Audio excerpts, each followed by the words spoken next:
नमस्कार, मी संजय गायकवाड. आपण पाहतात भोर न्यूज, प्रकाशझोत दुर्लक्षित समस्यांवर. आज आपण आलो आहोत निळकंठ या गावामध्ये. या ठिकाणी बिबट्याच्या हल्ल्यामध्ये दोन बकऱ्यांचा मृत्यू झाला, त्यांचा फडशा पाडण्यात आला. आता आपल्यासमोर ग्रामस्थ आहेत, आपल्याला त्यांना विचारायचं की काय झालं नक्की या ठिकाणी. तर बांधल, काय सांगाल तुम्ही, काय झालं या ठिकाणी? आमची वन खात्याला एक विनंती आहे की आमच्या गावामध्ये भीतीचं वातावरण निर्माण झालेलं आहे. आज बकरी खाली, उद्या माणसं खायला पण बिबट्या कमी करणार नाही. त्यासाठी वन खात्याला विनंती करतो की तुम्ही काहीतरी त्याच्या अतिशय घनप्रसंग आलेला आहे गावावरती, त्यातून काहीतरी तुम्ही पावलं उचलाव्यात ही विनंती करतो तुम्हाला. हा बिबट्या म्हणजे असं रोज भीतीचं वातावरण आहे. शेतामध्ये जाताना काय करता तुम्ही?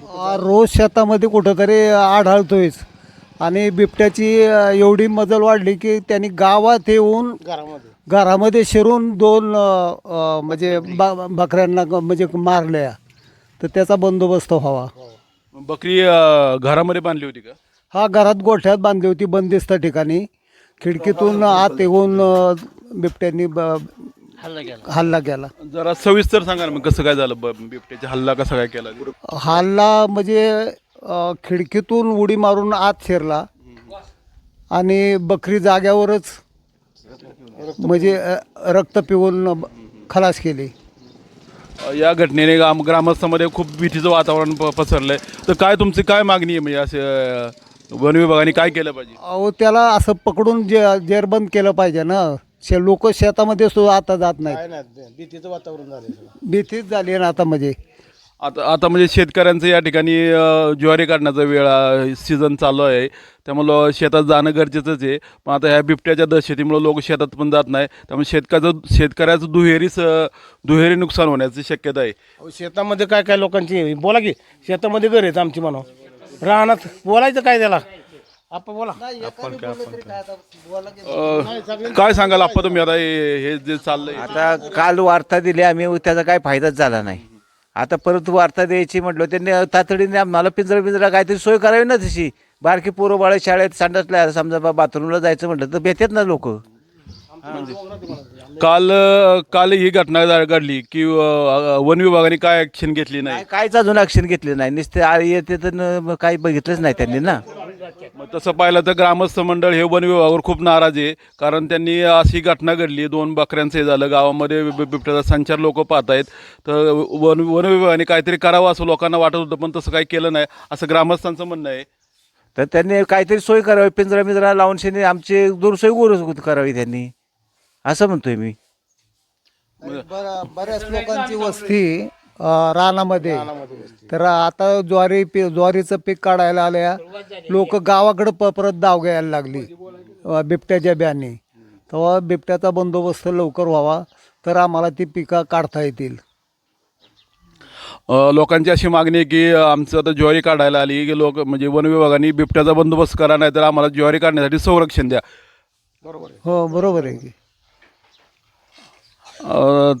या ठिकाणी खूप गंभीर परिस्थिती आहे. तुम्ही शेतकरी म्हणून काय सांगाल, काय करावं पाहिजे? शेतकरी आता मी रानातच निघालो होतो, पण बिबट्याने एक जण मला आत्ताच पाठे बिबट्या मला आढळला रानात, तुम्ही पुढे शेतात जाऊ नका. त्यामुळं मी परत माघारी आलो. माझी बरीचशी नुकसान झालेली आहे बिबट्यामुळं. 2 बकरी गेलेली आहेत. हीच मागणी आणि त्या वन विभागाने आमची तातडीने मदत करावी.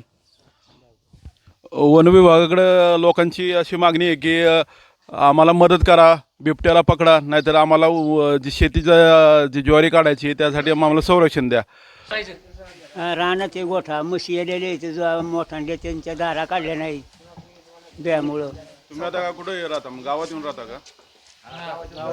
हा, गावात येऊन राहतो आम्ही आणि दारा काढायला जातो.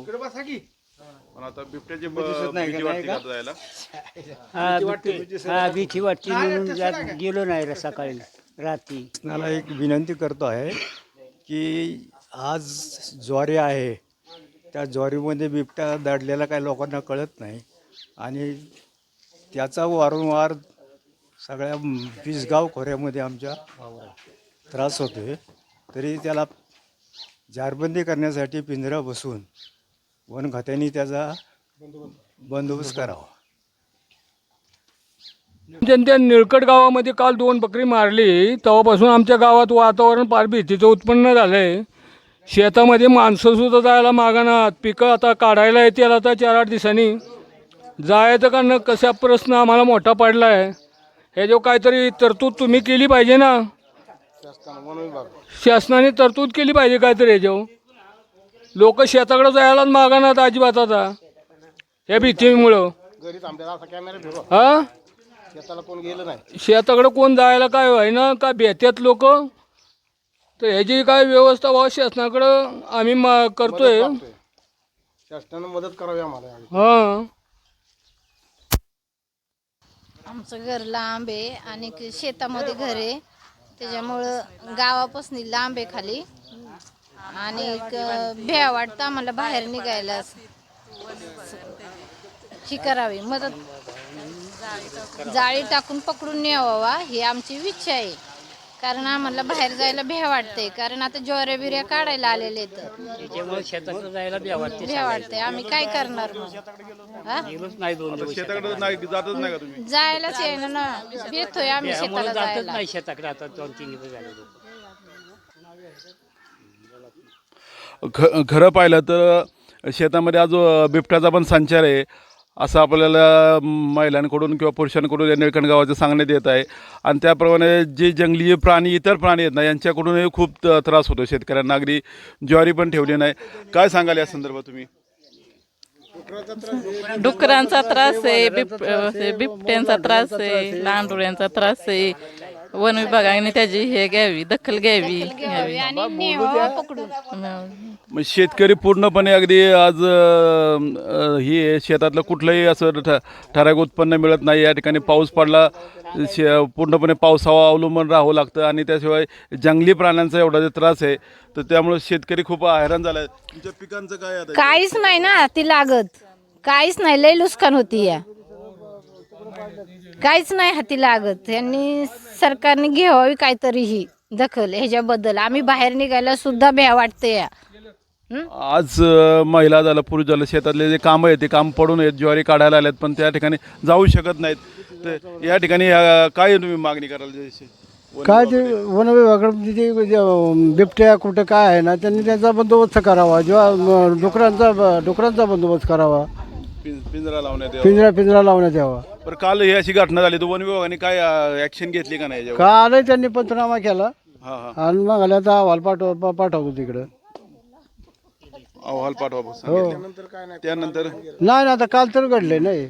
मग आता अशा 2 बकऱ्यावर हल्ला केला, अगदी घरात शिरून जर बिबट्या जर हल्ला करत असेल तर उद्या माणसावर पण हल्ला करू शकतो. त्यामुळे लोकांमध्ये भीतीचं हो, वातावरण भीतीचं आहे ना वातावरण, आहे भीतीचं वातावरण. आहे. तसं आता तुम्ही संध्याकाळी घरी गावातलं कोण बाहेर पडतं का? नाही, बाहेरच कोण पडत नाही, कोणच बाहेर येत नाही बाहेर येत. भीती वाटते बाहेर पडायला, मुली बाहेर पडत नाहीत बाहेर अजिबात. भीती वाटते खूप, भीती वाटते. मागं जायचं म्हणलं तरी मुलं मुली सगळे बेत आहेत बाहेर जायचं म्हणलं तर.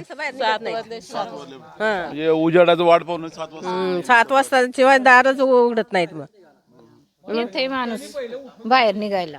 अशा या गोष्टीकडे गंभीर्याने दखल घेऊन या ठिकाणी पिंजरा लावावा किंवा त्याला पकडण्यात यावं, अशीच ग्रामस्थांची मागणी आहे. दुसऱ्या घटनेत मेंढपाळ किसन पिसाळ यांची 4 बकऱ्यांची बिबट्याने फिडशा पाडला. याबाबत त्यांनी फोनवर माहिती दिली. संध्याकाळचं 12 वाजता मारलं, 8:30ला मारलं. एक घेऊनच गेला 9:15 ते काय तपासू लागला ना त्याचा. आणि एक धरलं ती सोडावलं, ते बी काय चाराना. आणि एक असं 8:30च्या टायमिंगला जेवायला बसलो, आणि ते बी सोडावलं, पण ते पण दगावलंच.